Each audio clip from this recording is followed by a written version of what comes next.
नमस्कार, आपण पाहत आहात क्राईम अंकुश न्यूज। 12 वर्षीय शाळकरी विद्यार्थिनीच्या लैंगिक अत्याचार प्रकरणी नराधम शिक्षकास जिल्हा व सत्र न्यायाधीश DN सुरवसे यांनी मरेपर्यंत जन्मठेपेची शिक्षा सुनावली।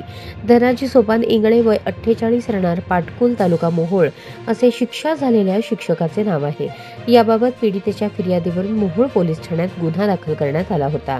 14 एप्रिल 2023 रोजी यातील पीडिता ही शाळेत गेल्यावर तिला शिकवणारे शिक्षक आरोपी धनाजी इंगळे हे अगोदरच वर्गात हजर होते। त्यांनी पीडितेला वर्गात थांबवून घेऊन इतर विद्यार्थ्यांना बाहेर थांबण्यास सांगून वर्गामध्येच त्या 12 वर्षांच्या पीडितेवर शारीरिक लैंगिक अत्याचार केले। ही घटना शाळेशेजारी शेतात काम करणाऱ्या शेतकऱ्याने पाहिली। त्याला सदरची बाब संशयास्पद वाटल्याने त्याने 2-3 दिवस अगोदरपासून शाळेवर आणि संबंधित शिक्षकांवर लक्ष ठेवले।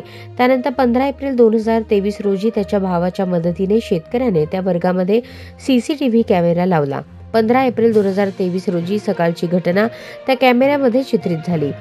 सदरची घटना शेतकऱ्याच्या भावाच्या मोबाईलमध्ये ध्वनिमुद्रित झाली। ते चित्रीकरण घेऊन त्या शाळेत जाऊन मुख्याध्यापकांसमक्ष सर्व शिक्षकांना आणि काही पालकांना बोलावून त्यांच्या समक्ष शेतकऱ्याने कोणाकडून काही गुन्हा घडला असेल तर सर्वांसमक्ष त्याने कबूल करावा अशी विचारणा केली असता प्रथम कोणीही समोर येण्यास तयार नव्हते।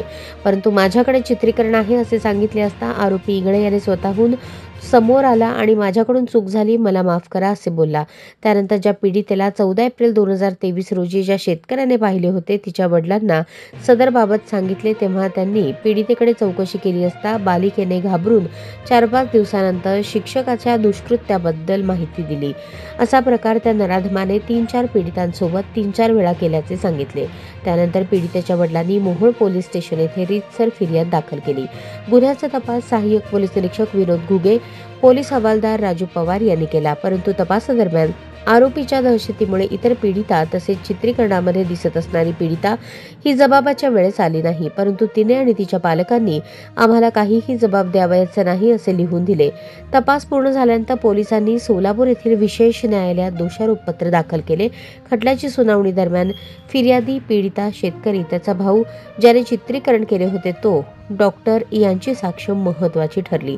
इतर पीडिता जरी न्यायालयासमोर अथवा जबाबासाठी आल्या नाहीत तरीही एक पीडिता तसेच चित्रीकरणामध्ये दिसणारी पीडिता, चित्रीकरणाबाबतचा आलेला तपासणी अहवाल यावरून सदरच्या आरोपीनेच हा गुन्हा केला आहे। तसेच सरकारी पक्षाने दिलेले सर्वोच्च न्यायालयाचे न्यायनिवाडे आणि सरकारी पक्षाचा युक्तिवाद ग्राह्य धरून न्यायाधीश सुरवसे यांनी आरोपीस भारतीय दंडविधान कलम 354 अ 354 ब प्रमाणे 1 वर्ष सक्तमजुरी तसेच बाललैंगिक अत्याचार प्रतिबंधक कायदा कलम 6 प्रमाणे नैसर्गिक मृत्यूपर्यंत जन्मठेप व 50,000 रुपये दंड आणि सदरचा दंड पीडितेस नुकसान भरपाई म्हणून देण्याचे आदेश दिले।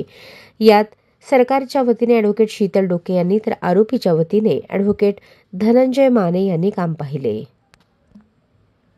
या न्यूज चॅनलला लाईक करा, शेअर करा आणि सबस्क्राइब करा।